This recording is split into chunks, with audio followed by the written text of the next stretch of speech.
Acres. Somewhere along the way, a lot of us stopped getting invited.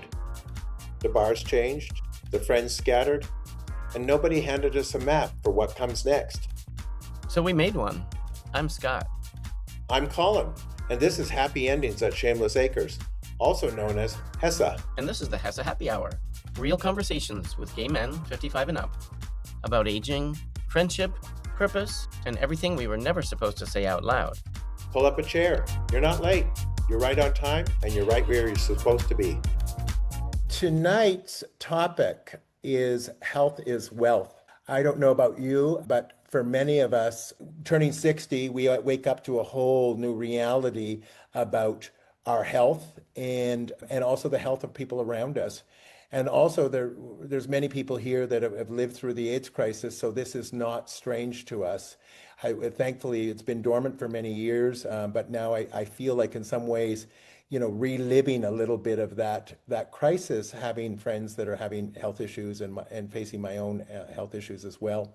Personally, for me, when I turned 60, I was pre-diabetic, and I was quite a bit heavier than I'm about 35 pounds heavier than I am now. And I didn't have like serious health problems. I definitely was, heading to having a lot of problems. And thankfully, I had a doctor who was my endocrinologist, who just sat me down and said, I've been doing this for 40 years, and I can tell you right now what the next 20 years is going to look like. And it really spooked me, and it made me realize that if I want these next 20 years to be of any quality, I was going to have to take things really seriously and now. And so I did. And thankfully, through, peers and friends and doctors and stuff like that, I've been able to put myself on a path that has really, improved my health. And I've never felt better since I was in my 40s. And what I encourage with our meeting tonight is just talk about our own health situation and what we're doing to take care of ourselves and each other. For me, I'll just start out what the things I've done. I went on GLP-1s about 2.5 years ago, and it was a big game changer for me. And it was more when it was still more new and everything. And I did a lot of research.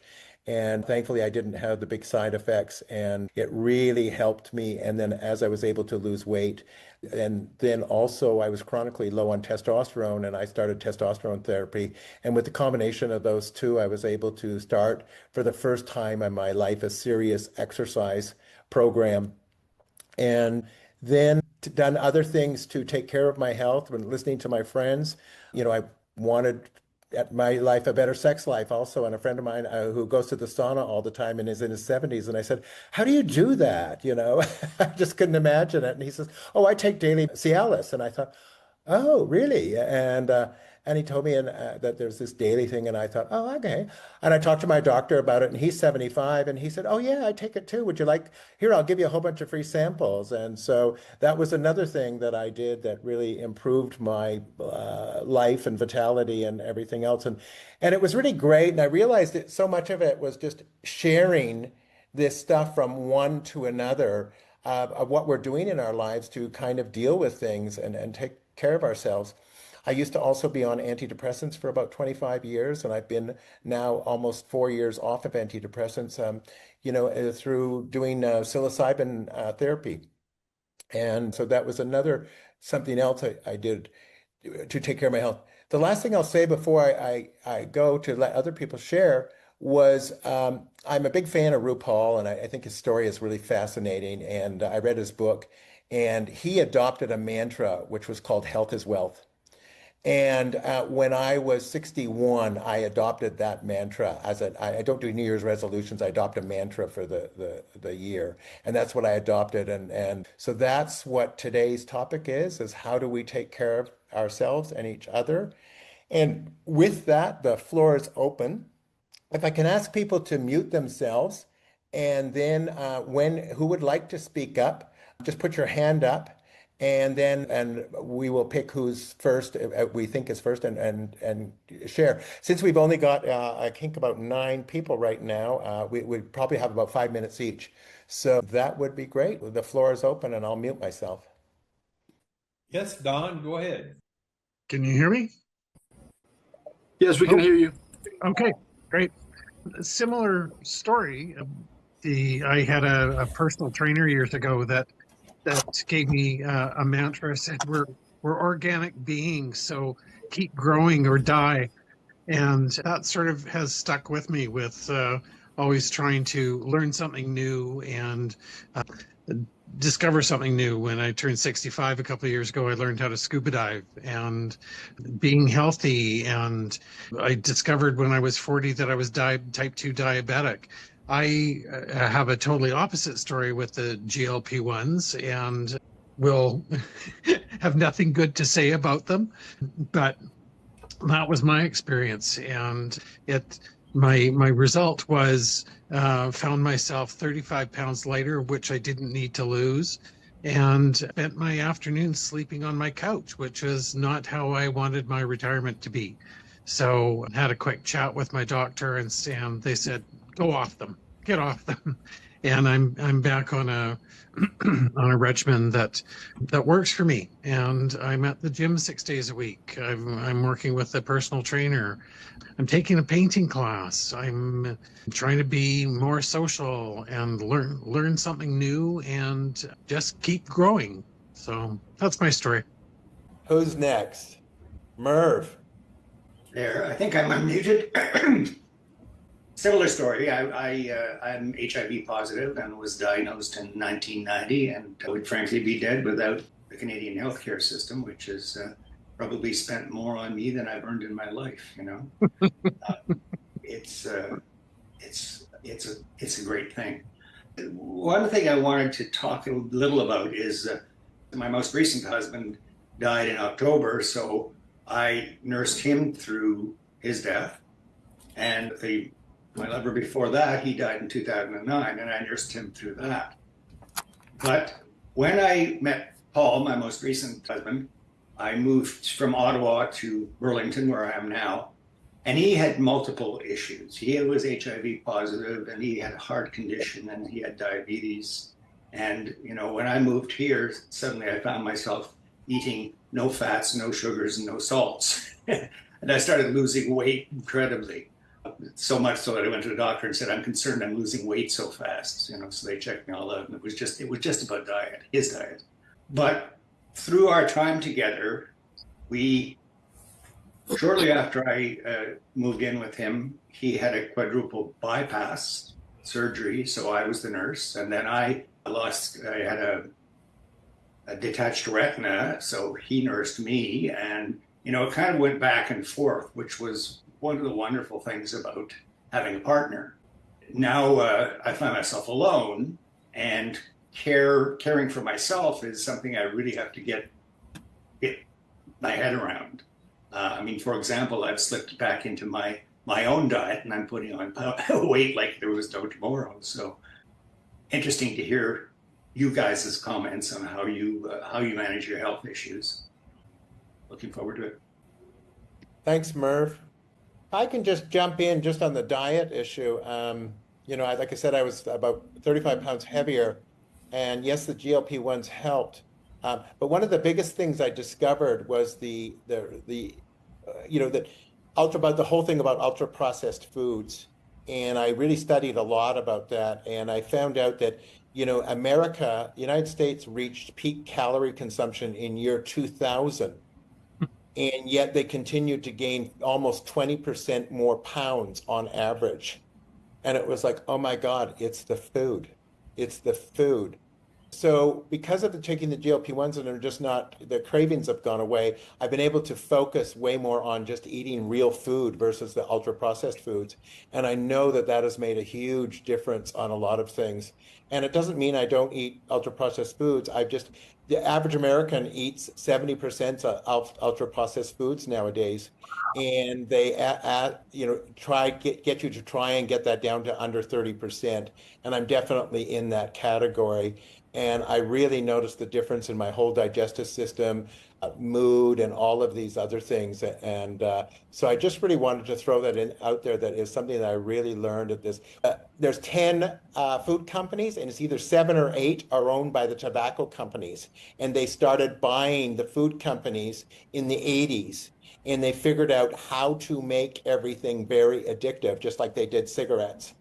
And the government can't really regulate it because they don't really know really what's in the food and what is causing the health problems or the addiction.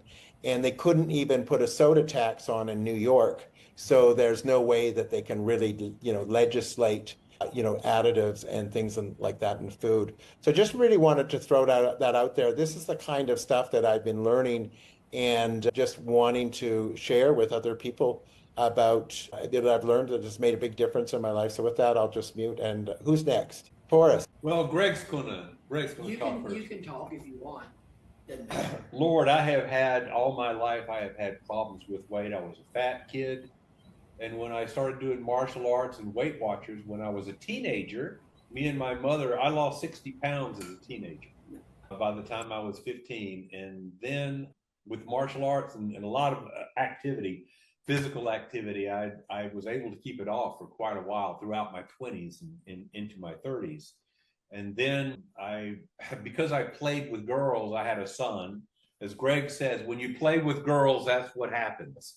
Well, anyway, I had a son, and I started eating what he ate, which was, chicken McNuggets and French fries and Hot Pockets, and I gained 100 pounds. And then I became a vegetarian, and I lost 100 pounds.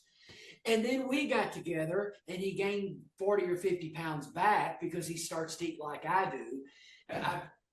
I've never gained weight. It's just genetics. But when we're here, we spend half our time here in Costa Rica and maybe half in Kentucky. When we're here, we lose weight. Yeah, the food is fresher here. It's more tasty. There's less emphasis on meat. Speaking of meat, because of a gift from a tick last year, I have a condition known as alpha-gal, which is an addiction. Or rather, an allergy to red meat, any kind of mammalian meat. So I cannot have red meat now because of a Lone Star tick bite. Transmitted this condition anyway.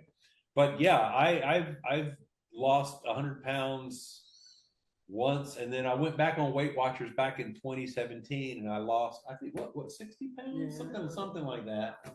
And then, but anyway, but when I got a piano, I had not played piano a lot for about 20 years, but then I got a piano, and then my interest, instead of bicycle riding, became relearning piano, and it's not very athletic. Let me just say that.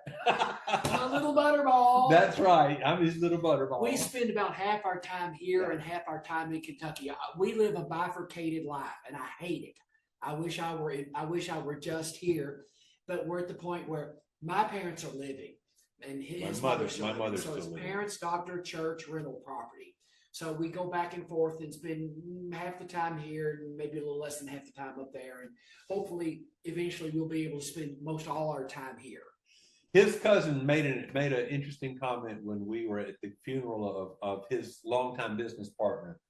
And he said, when you retire, your health becomes your job. Well, I've not been doing a very good job of that. Over my past life, I was very athletic at various and sundry times. But these days, I'm way too sedentary. It's harder to be athletic here. We have bicycles. It's hard to ride bicycles here because the roads are too narrow, and it's also it's incredibly hilly. You make an effort here, whereas at home in Kentucky things happen a little bit easier as far as staying busy. But here you have to make an effort. Great, thanks, Forrest. Who's next? Remember, the topic is how do we taking care of ourselves in this chapter of our life and each other. Oh, Chris. Want to unmute? This was a challenge, so. Okay, well, you're here. That's the main thing. Tell us where you're from. I live in the villages and part-time and then part-time in St. Petersburg. Great. Okay, I'll let you go.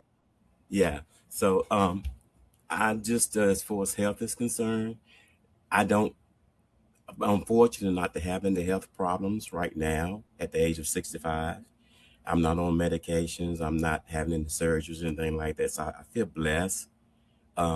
but I wanted to join just to kind of hear what everybody else kind of, had to say and all the good stuff. So that's it. We're really glad you're here. I'm glad that you were able to get on. I did what I could to try and help you get. I'm not much of a techie, so but you're here. That's the main thing. Yeah, Thanks for joining us. I am not. Yeah, I'm not neither. Thank you. You're welcome. Okay, and who's next? Scott from Ecuador. I am 75. I live at a very interesting place. I live high in the Andes in Ecuador. I live at 9,000 feet elevation. When I moved here, my health story, 3.5 years ago, on my very first exploration visit here to Ecuador, I went home and 2 weeks later had a stroke. And with that stroke, I lost the vision in my left eye completely. The blood supply to the optic nerve was cut, so the optic nerve died. And the retina in my right eye was fluttering. So I had to make the decision, was I going to move to Ecuador as a one-eyed, no depth perception person, solo? And I decided, yes, damn it, yes, I would. When the intensive care team with my stroke, the stroke happened in Pittsburgh. The University of Pittsburgh Medical Center was spectacular, and they had me in their stroke unit. And I asked them, I said, is elevation going to affect my health? And they said, the most important thing you can do for your health is to lose weight, 50 pounds. And then they had me on a cocktail of medications that keep my blood pressure within reasonable limits.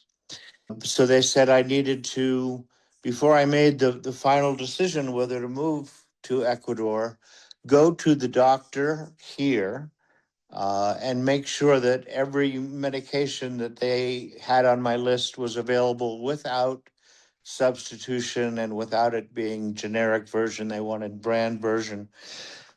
So really interestingly, more than 60% of the population of this little village that I live in, I describe it as, think of it as the size of a small English village. More than half of the population here is indigenous Quechua people. They actually outdate the Incas. It's an ancient civilization of people. And my doctor is Quechua, and that does not, she got her license in Florida, and her mother was a physician, and her specialty is gerontology. And so when I said to this woman, here's the list of meds that I must have, are they available? What she did was got up, turned off her office lights, walked me to the pharmacy on the corner, and did the review. The good news is everything is available. The prices are reasonable. Everything was fine without substitution. And I told her that I thought that I would, to get around, here I am living in this mountain village. I don't have a car. I don't have a driver's license, and I only see with one eye. So I said, I think what I'm going to do is buy one of those Chinese three-wheel scooters to get around.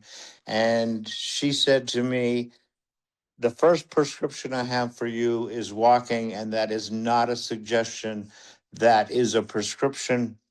And within 3.5 months, I'd lost 50 pounds. And it's a combination of high elevation exercise is extraordinarily beneficial, much less focus on red meat in this culture. When I was 40, I lived in Costa Rica for 5 years. So I'm familiar with what you guys are referring to, the vegetables, the fruit, the produce, everything that I consume. Today happened to be market day. Thursday morning is everybody go to the market. And I bought 8 pounds of bananas and it cost $1, and fresh beets and I didn't buy any meat today at all. So I spent a lot of time eating extraordinarily fresh food. I still do not own a car. I make it a challenge every day to learn something new, and that generally is either words in Spanish or words in Quechua, so I can continue communicating and increasing the depth of the conversations to more than hi, how are you? Lots of walking. I still don't own a car. I did buy my Chinese scooter. So I'm the half blind guy motoring around Cotacachi, but it motors slow enough, and the roads here are rough enough, and that they keep me slowed down. So there is something that I would like to share. One of my healthy regimens at 75. I'm experiencing what my Polish grandmother used to say. Oh, the aches and pains of old age. It's just old age. We describe it now as general inflammation of your joints. You just every joint. You wake up in the morning stiff, sore, and not energetic. I have tried uh, anti-inflammatories that you buy over the counter. Nothing has had them. I take a daily beverage that I make in my kitchen that is extraordinary. I can share the recipe with you very, very quickly. It is made from fresh beets, the zest and juice of 2 lemons, turmeric, fresh ginger, cinnamon, cayenne pepper. And I have a glass of that once a day. 3 days on this regimen, and you wake up every morning and your joints have no inflammation. It is an extraordinary uh, um, organic drink that I make, and it is. I'll be very, very happy to share that recipe with anybody that wants it. And so you pressure cooker the beets so the skins come off easy, and everything else is done in the blender. That's great, Scott. Really appreciate that. Why don't you just, if you got a moment, throw that in the chat, and and people will be able to see it, and just to put it out to everyone. But that's right. I do smoothie regimens as well, and with greens and those kinds of things, and they've really helped me. All right. So who's next? Patrick. Before I start my story, I want to just say that I live in Costa Rica, and now I've been to Colin's place twice, and it's really, really, really, really nice. I recently stopped drinking, and I had been drinking since I was 13. So it's been a very long time. I'm 56 now. I've moved around a lot. I'm from Canada, but I had the chance to live in Chicago, New York, and Santiago de Chile, back to Oakville. Those are the ones in Burlington there. Because I worked for IKEA for 27 years, so I went all over the place. But for me, if I'm going to start, what I want to say is addiction. I started addiction when I was very young. Then when I left home, I had a very, very bad childhood, a very violent home, and there was sex abuse. I went through a lot. So when I hit 18 and I went to Montreal to study, then I fell into drug addiction. I fell into sex addiction. Alcohol was there already, but I still balanced everything and had a very big career because I was a workaholic. So addiction was across all spectrums. And then I decided that I had to leave my job at IKEA because the culture in Chile was really, really, really brutal. And I couldn't bring IKEA to them. It was a franchise. They just refused everything about the company. And I couldn't do it anymore. And I went into severe depression, even though I had been living with depression my whole life. Never took medication, did a little bit of therapy. And then my partner, I'm married. I've been with my partner for almost 27 years now. And we decided to pack up. He was early retirement with pension and everything. So we packed everything up and came to Costa Rica. And lots of things happened right away. I would say the first thing that happened was a spiritual awakening. So a lot of people experienced that when they moved to this country for some reason. That triggered a midlife crisis, believe it or not. But at the same time, it triggered me to say, I've had enough. I had enough of depression. I had enough of alcohol. The drugs I gave up in 2019. So that was already off the table. When we moved to Chile, we decided to stay away from the community completely. We were only with straight friends. There was no drugs anywhere around. And even when they were available, I was like, nah, that's not me anymore. Lots of things happened. So I switched my addictions. They got addicted to healthy eating because, like you guys said, it's so easy to eat healthy. And I started studying. I did do Ozempic in Chile, didn't work. I lost 40 pounds in 4 months. And I got off of blood pressure medication. I got off of my cholesterol medication. But the thing that I got off, the most important, and if anybody uses this, and if you know anybody that takes this, Propecia is crap. I took Propecia because I was so vain and so afraid to lose my hair. I still have it all, but it wreaks havoc on so many other things.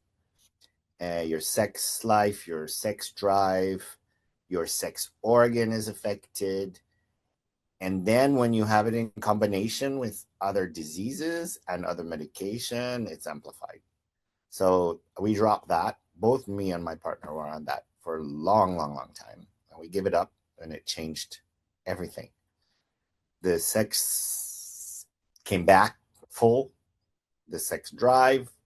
There were changes physically. It was quite special. So the good news is that I feel like I'm 18 again. Believe it or not, at 56, I just reversed aged by 20 years. Mentally, I feel wonderful. Something else happened. I fell in love.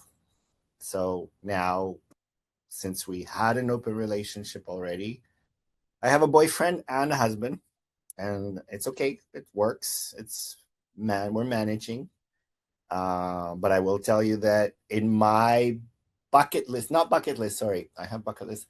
I have my golden rules, and the golden rules are healthy eating, check your numbers, all the things to really be healthy. I start every single meal with a pile of vegetables, even breakfast. I don't eat fruit for breakfast. Too much sugar. I might have a smoothie at the end of the breakfast. But we eat protein and vegetables for breakfast. And one of the things, number 10 on that list, is good sex and love. And if you don't have that in your life, you're not going to be healthy. So if you don't have that, look for it, because it's part of being human. And I discovered a lot of things in the last year. I had dissociated sex and love. They didn't go together, never had, because of violence and sexual abuse. And that came back together. And it's fantastic, because if you don't connect the two, you're missing something. So I'm reliving things that I had never lived in my life at 56. So that's my story. Great, Patrick. Thanks a lot. And I have had the pleasure of meeting Patrick a couple times. He hasn't been thrown out of the club yet, so he's on our VIP list. Um, just for a background for some people is I too am in recovery for many years of actually over 30 years. And most people, except maybe Merv, don't know me from my drinking and drugging days. And I tell people that, that I used to be an alcoholic and also a drug addict, and they just don't believe me because nobody knows me from those days. And I'm like, okay, well, you need to know I spent my 2 years in a crack house before I got sober. And nobody can really believe that. And I just, what I just say today is I'm still addicted to crack. It's just a different kind of crack, and it's a lot healthier. So I still call myself a crack addict, and I'm proud of it. So I just want to say congratulations, Patrick. Believe me, you have a life ahead of you just you could have never dreamed possible. And I owe everything to my sobriety and staying clean. And so congratulations. So who's next? May I just say, Colin, that you may have been on drugs at the time we knew each other, but you did a good imitation of sobriety. I had no idea. Well, I was pretty young then. I was just getting cooking, you know, and but I was too busy also teaching Gerald Hannon how to be a prostitute. So you have to remember that. So who's next? What happened? How about Doug from Arizona? Well, I thought I had a pretty eventful early life, but I guess I'm in good company. My health issues kind of started at 13 when I found drugs and alcohol, and kind of took a nosedive when I had a car accident at 19 where my spleen was removed, and 3 incisional hernia operations after that, seroconverted at the age of 21. At the same year, I started in recovery, trying to get sober.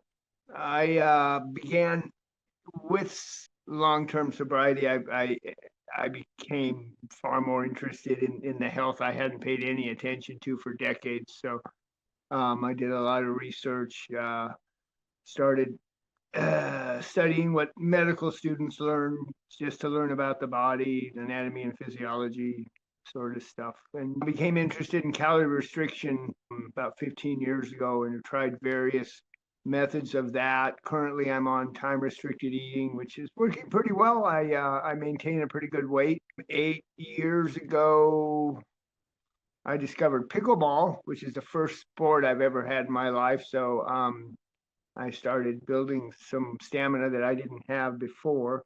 But that was also the year that I was diagnosed with throat cancer. So I've been through 2 bouts of chemo and radiation. And just this month, 3 weeks ago, I had a cyst removed from my thyroid, which wasn't associated with a cancer, but I needed to have it taken care of. So I'm in recovery from that, and every insult that happens to my tissues, my recovery is a little bit longer. My stamina takes longer to recharge, and so I eat better than I ever have. The radiation has affected how I swallow, so beef is no longer part of my diet. Don't eat much meat at all for that. I have a nice garden, and I try to eat a lot of that stuff. And kind of my mantra is for health is a daily a routine of modified yoga stretching that keeps me limber and not having the aches and pains. I learned about 10 years ago, when I started ignoring the fact that it hurt to get out of bed in the morning, that I was developing plantar fasciitis until 7 years after the fact, that if I don't address things right away, it takes years to recover from what I could have taken care of early on. So that's what I do these days. I am partnered. I had a husband for 18 years, but he's gone, and he and I were RVers, and I met Tom, who's over there, not being part of this right now, but listening in the background on the road. And we have been together 8 years and have a wonderful relationship. It's complicated category. So I was jazzed to read about this. I don't remember where I heard about HEASA and the online group you guys were throwing together. Colin, thank you for that. But as I shared last time, in all the research and readings I do about what we can do to stay healthy as we age, one of the things that's always top on the list there is having a good social connection, whether it be church or family, and I'm atheist, and I have no family of blood origin that I want to have anything to do with. I'm not close with anybody in recovery here in the red county that we live in. So most of our social connections are RV people who are all our age, and some of them are dying and are moving away. And so we have been dabbling with trying to get a Facebook group of men in our very sparsely populated county, the size of Connecticut, together, but that's not working very well. So I was interested in checking this out. We travel. We're heading out to Alaska in August for a 7-day cruise. We've been to Europe. RVing is kind of on a back burner right now, but I would be interested in coming down and checking your place out, Colin. I have looked at the website for you, and yeah, I don't know, on a bucket list. I heard that. Yeah, that's kind of my story in a nutshell. It's kind of hard to get to know anybody in in 2 minutes of conversation, but I'm glad to see some familiar faces from last week, and thanks for letting me share. Thanks, Doug. It's really great to have you here again, and it's also great to hear you're in recovery as well too. I just as far as the social thing is, I just know from my experience, if we just keep pushing it and try and commit to it, it will happen. I know for myself, I just have to put myself out there.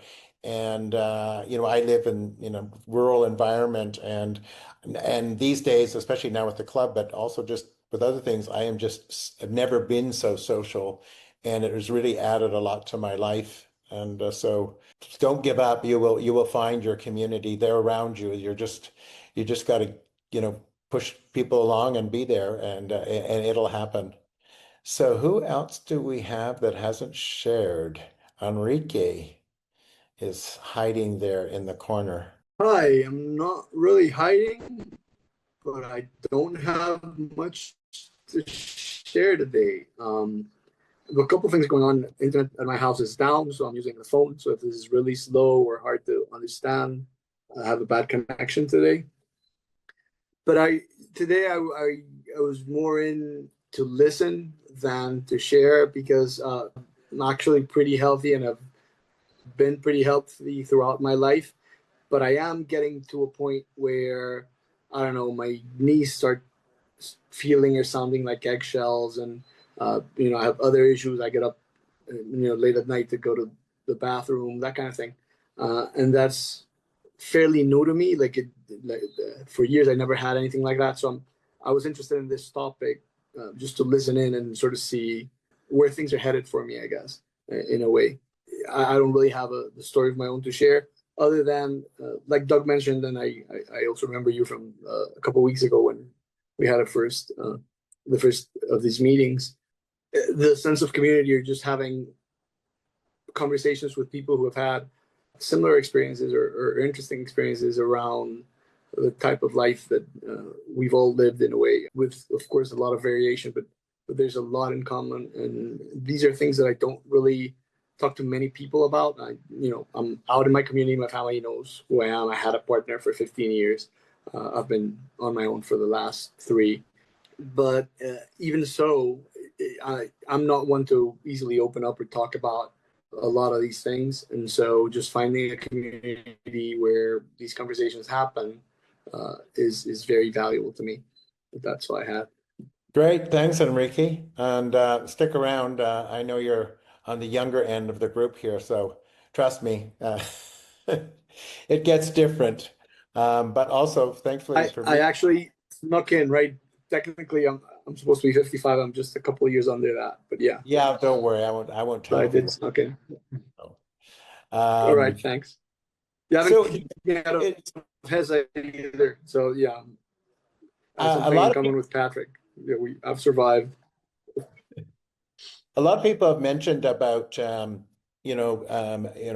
partners and partners that have passed or separated and or being single or in complicated relationships. So I'm in that category. And for 14 years, I've been involved with somebody, and but yet I still tell people I'm single, and it's like, and people know me really well. It's like, what are you talking about? You have a relationship with this guy for 14 years, and it's like, oh yeah, we do, I guess. And so next week's topic is senior and single. And because I've seen a lot of people who talk about, where they're at in their life at this age, and a lot of them looking for another partner. Lots of people who are comfortable being single. I'm kind of not sure, depending on the day where I am, but I am very comfortable where I'm at in life. That's the most important thing.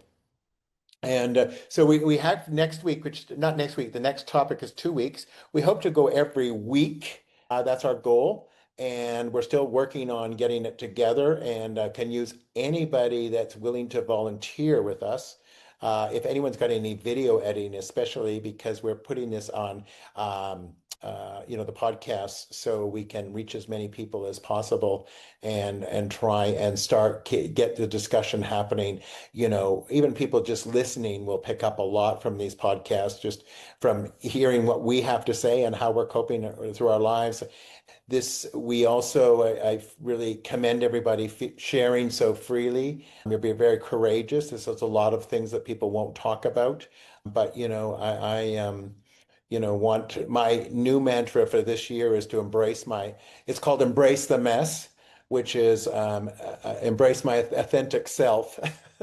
And it's been great. I really feel a whole new chapter opening up in my life, senior wise. And the other thing I just want to put out there that I'm sure everybody knows is none of us are doctors, I don't think. And so please, just remember what you hear here is not as a doctor's advice. It's just pure advice, us sharing with each other as what we're doing to get through these challenges that we face in our life at this time. And for me, myself, I have gotten definitely just as much from my friends and my peers for my health as I have with my doctor. But I also have a good doctor, and I run everything by him just to make sure that I'm not doing anything too crazy. Want to also welcome everybody. We're going to get ready to close the meeting here. Do we have anybody who wants to double dip and share something else before we get ready to close up?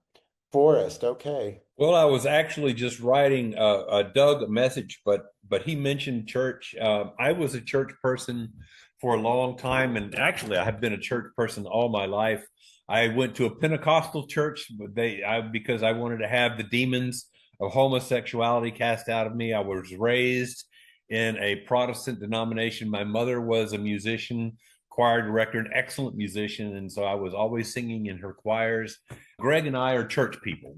And I've got the computer near me right now.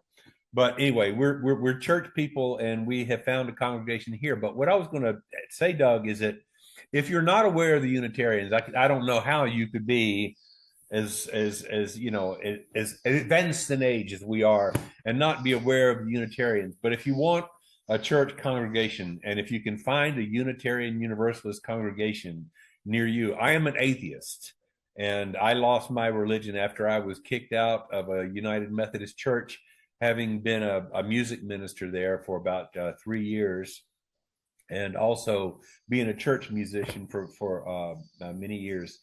But I lost my religion. It's the best thing that ever happened to me. Other people are now embracing different kind of things, but to me, if something is not verifiable and not replicable by independent sources, I don't want to accept it as true.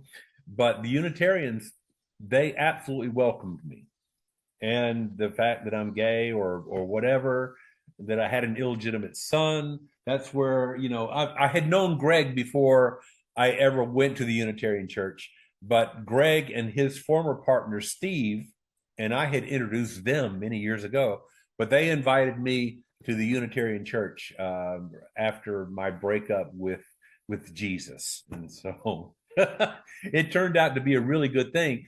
Now that we're here in Gracia, Costa Rica, believe it or not, we found a church which is Jesus Light, but I say Jesus Light because they like the queers. They're not against the queers. So I'm playing piano for a church. Greg just laughs. That in the past, that wherever we go, it's our life in a different place. Well, by God, he's now a landlord here, and now I'm playing piano in a church. So who would have thought, But the Unitarians are a good bunch of people. If you can find a congregation of Unitarians, go in and try and tell them every reason that they won't like you, and you're going to find yourself amongst friends. Great. Thanks a lot, Forrest. So what we do now is we are going to get ready what we call the backroom cafe. So the recording is turned off and everybody is welcome to unmute and just share.